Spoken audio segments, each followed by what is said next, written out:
سورۃ الکوثر کا مجرب عمل۔ ہر مشکل جائز مقصد کے پورا ہونے کے لیے۔ سورۃ الکوثر قرآن پاک کے 30ویں پارے کی سورت ہے۔ یہ 3 آیات پر مشتمل ہے۔ اس کو پڑھنے کے بے شمار فضائل و برکات ہیں۔ سورۃ الکوثر پڑھنے سے اللہ تعالیٰ ہر مشکل، ہر تنگی سے نکلنے کا راستہ بنا دیتا ہے۔ اگر آپ کسی حاجت کو پورا کرنے کے لیے سورۃ الکوثر کو پڑھتے ہیں تو اللہ تعالیٰ آپ کی حاجت پورا فرما دیتے ہیں۔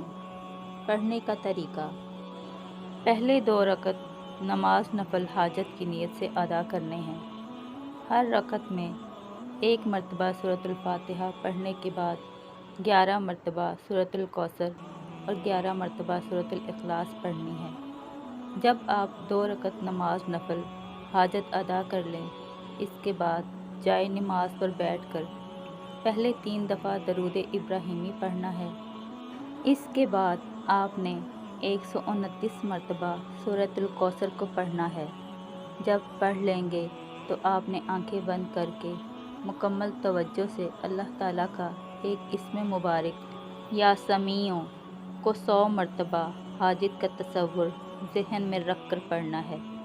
آخر میں 3 دفعہ درود ابراہیمی پڑھ کر رو رو کر اللہ تعالیٰ سے حاجت کے لیے دعا کریں۔ انشاءاللہ جو بھی مانگیں گے صبح ہونے سے پہلے حاجت پوری ہو جائے گی انشاءاللہ۔